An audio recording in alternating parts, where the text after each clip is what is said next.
There is an organization, I'm digressing a bit, it's called Pen, Poets, Essayists, and Novelists. Anyone ever heard of that? It's an international literary organization. To my knowledge, it's probably the oldest and certainly the most prestigious international literary organization. Past presidents, Mario Vargas Llosa, from Peru, John Steinbeck, William Faulkner. The only person of Mexican descent to have been elected president is a friend of mine, Homero Aridgis, a poet. I was talking to him one time, and they were having their convention in Mexico City, and I suggested to him, look, this is international literature, right? Where are the indigenous languages of this hemisphere? He says, you know what, you're right. So I had him contact Librado. They got together, and for the first time ever, PEN, this international organization, had a workshop on indigenous literature of Mexico and Central America. They presented Nahuatl literature, Mayan literature, and Zapotec literature, or literature in these languages, I should say. I get goosebumps just thinking about it. But it's not because people are so kind. It's because someone stood up and said something, right? We have to push it forward all the time. Okay, any questions or comments on what I've been saying? No? I just Clear, mentioned please. that just so people understand that you're going to present classical Nahuatl. Classical Nahuatl, exactly, yeah. As opposed to contemporary As opposed to contemporary Nahuatl, yeah. And keep the following in mind.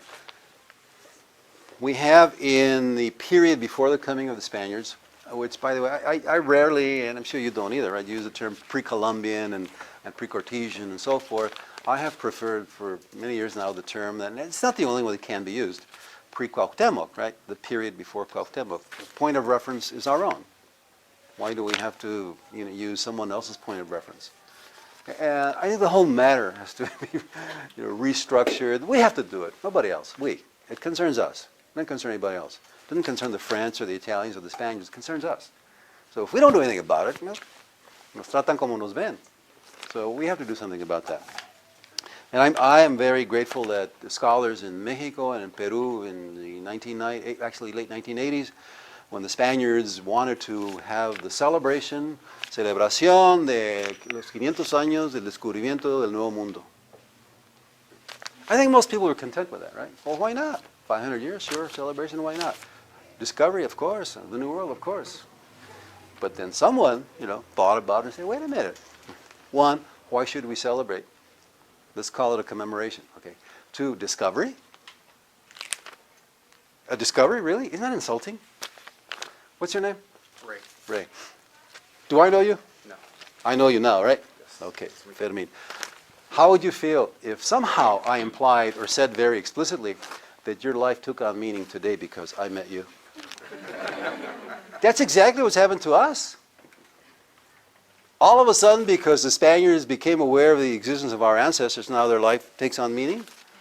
The dignity of the people of this hemisphere stands on its own. It does not depend on the consciousness or the awareness of any other world population. We have to know that. We have to defend that. We really do.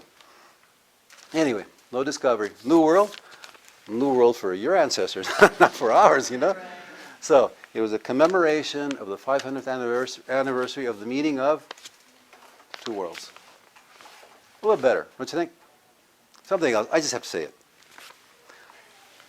When did the Spaniards arrive in this hemisphere? What year? Everybody knows it. 1492. How long did it take them to get from Spain to this area? A couple of months, right? When did they land permanently and successfully in Mexico? 15? Have you done the math? How many years is that? 27 years. 27 years. That's a lifetime. Didn't they know that the mainland was there? Of course they did. ¿Qué pasó? 27 years. Think about that. What happened? Did they ever try? Of course they tried. Were they ever successful? Sometimes yes, sometimes no. But they did land. And what happened? Not so powerful after all, right? So just think about that. Think about that. Anyway, so we'll go on. I have to say this also. Edmundo O'Gorman, have you ever heard of him? You've heard of him. Yeah. Edmundo O'Gorman, Mexican historian. O'Gorman, all right? Well, anyway, he was on a television program one time, And he made the following statement, which I found very offensive. And I called the TV station, but it was a pre-recorded program. He made the following statement. You've got to think about it. En 1492, in 1492, solo se conocían tres continentes del mundo. Only three continents of the world were known. Europa, Asia, y Africa. Europe, Asia, and Africa. Think about that. What about this part of the world? Its existence was unknown? Well, unknown to them, but not to us, right? Well, what's he say? He's leaving us out altogether. It's as if the awareness, the consciousness of people in this part of the world doesn't matter. It's only what his ancestors knew. He should have qualified it, right? He should have said, in 1492, the Spaniards or the French or the Italians had knowledge of only three continents. That's what he should have said, but he didn't. He made it an absolute statement. And it's typical of so many people to do that. Why? Because we keep quiet. Okay? Let's not. Okay, any other question? All right. So, classical Nahuatl. Please bear in mind that before the coming of the Spaniards, there was a written tradition. And there's an actual word, tlacuiloli, which means the act of writing. And knowledge was recorded using a form of writing in books that they called amoshli, things made out of amatl, which were kept in amoshkali, which are book houses, literally. And alongside that, there was ichtoloka. Ichtoa means to speak. Ichtoloka is spoken tradition. So you have writing, written traditions, and oral traditions. All right? When the Spaniards arrived, keep in mind that they're the ones who had to learn the indigenous language. In this case, Nahuatl. We're talking about the central area. And they wanted to communicate with the natives because the priests in particular wanted to what? Transmit their Catholicism, right? So, how are they going to do it? Well, you communicate, you get some people who know how to use the indigenous writing system. So we got a tlacuilo here, another one here, another one here, and I'm a Spanish priest, right? And so I get together with you, and somehow señas, right? I'm trying to figure out, and keep the following in mind. These priests knew more than one language. They knew more than Spanish. They were schooled in Greek and Latin, some of them in Hebrew. So they were, they had a facility for language. So it's not unusual that a lot of them picked up a lot of Nahuatl rather easily. Anyway, so we get together, and then you're showing me how to use your writing system based on images. Oftentimes it's been referred to as hieroglyphic. I myself have used the term in the past, hieroglyphic, but I've discarded it since because I thought about it, Hay que pensar las cosas.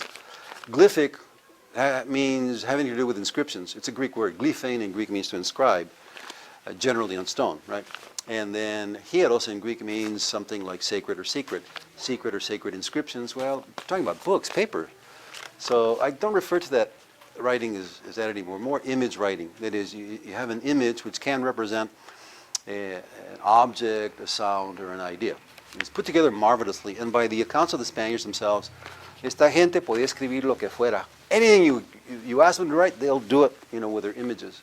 So obviously they knew how to use it. We're the ones who have a problem with it now in the 21st century. So anyway, we're going over this, and you're showing me how to do it and so forth, and then you put, you give me examples and so forth, and then we put together somehow a catechism using your system of writing. So I've learned something about your system of writing, and in the process, you learned something about mine, right? You learn something about the symbols that I use, and what begins to happen?